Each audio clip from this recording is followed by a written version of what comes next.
mga kagimat, kaibigan natin na Antingeros, mga kagimat. Yun yung body niya, nagme-meditate. Player yan ng arnes, mga kagimat. Walang talo. Pumunta na yan ng Japan at ibang mga bansa. Siya yun ang turo sa mga orasyon at abilidad niya para sa pakipaglaban, pakipagdigma, hindi siya matatalo. Marami siyang mga agimat na dala, mga ka-Antingeros. Bro, sana bro, ano yan bro? Ano yan bro? Anong dala dyan bro? Ito. Anong bisa niyan? Anong bisa? Pinsa. Ha? Pinsa lang Pinsa? ito sa sarili. Yang ano niya, estudyante, palagi ang ano, mga kagimat, nag-ano sila. Oo. Nagagamot din yan sila, mga kagimat.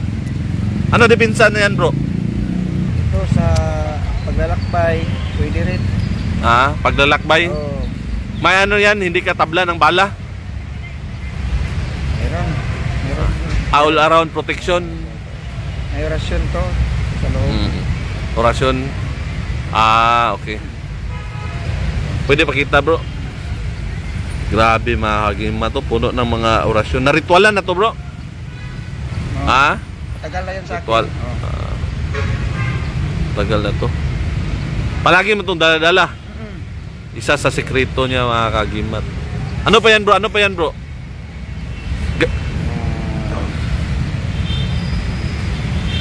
Ito bro. Tiger's Eye mga kagimat to. Tiger's Eye. Maraming mga Antingeros dala nito kahit sa ibang bansa. Anting-anting na to. Ano to bro? Liklay bro? Oo, liklay yan. Gamit to sa ano? Thailand, di ba? Thailand siguro. Agimat. Sa ibang bansa. Ano na to? Hanggang sa nandito na sa Pilipinas. Nakarating na dito sa atin. Nakarating na sa atin. Kwintas mo to araw-araw bro? Ako lang silang kuanon, puli-pulihon. Alternate. Kasi doon yung bag niya, sa bag niya, nilagay niya, suot naman, pagkabukas, ito namang isa. So ito yung mabisa niya, nagpapalakas ng kanyang aura. Yung mga elemento, masamang spirito, nasusulawan sa kanya. Hindi siya kayang tablan ng mga kulam, barang, makapangyarihan ng mga demonyo.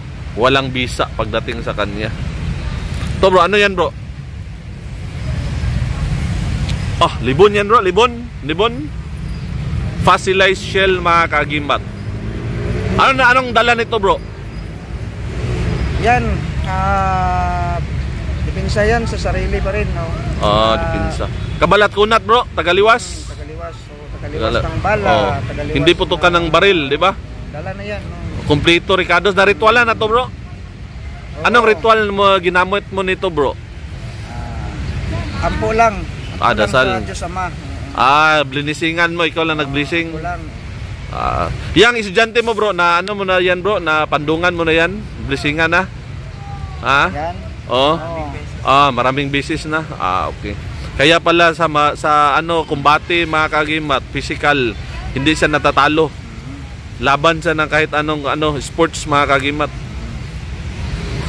To maganda to bro. Magkano to bro? Personal ng gamit, hindi mo ibenta.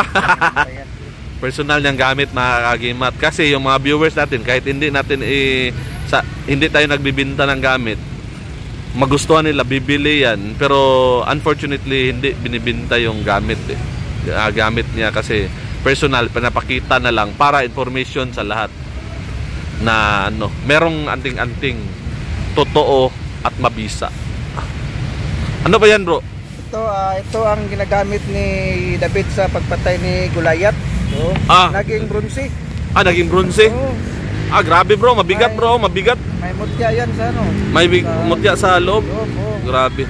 Nilagyan niyang mutya sa loob mga kagimat. Si David, si Goliath yan. Ang uri ng mutya, yung ginamit niya pag bato kay Goliath, nakuha mo yung uri niya.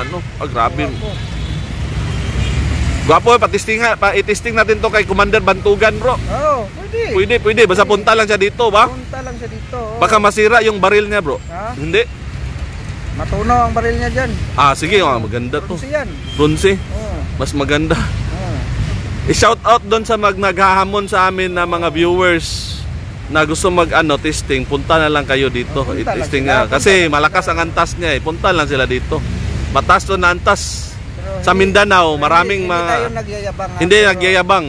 Pero ano lang, marami kasi nagko-comment na naghahamon sa amin. So hinahamon din namin sila, yung mga naghamon na pumunta sila. Lang sila. Ito ginamit ni David para matalo si Goliath. Matalo si Goliath. Yan. Nandito na sa kanyang katawan, dala-dala niya. Ang uri ng bato, mga kagimata, ang uri. Kasi yung bato nakuha ni David base sa mga lihim na karunungan, yung mga aklat na hindi pinapakita sa mga tao.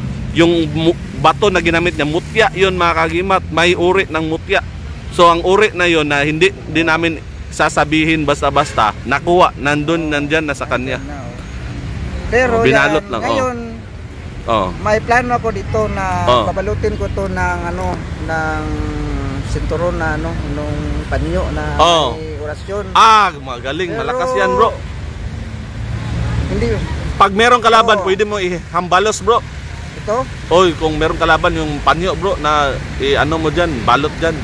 Hindi natin sasapagin sila, pero baka magkasakit sila ba? Ipinsa lang natin sa sarili. Ipinsa sa sarili.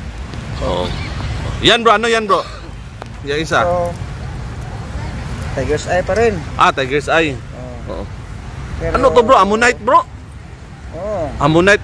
Mga kagimat, makita nyo, kahit i-search nyo sa internet ang Ammonite, makikita nyo million years ago, meron na to, mga kagimat. Ito yung klase ng shell, mga kagimat.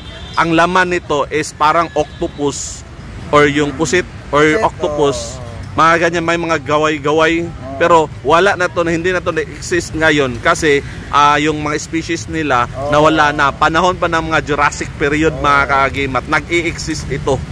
At maraming mga fossil na natira sa Pilipinas at pati sa ibang bansa. Ang tawag nito, mga kagimat, Ammonite.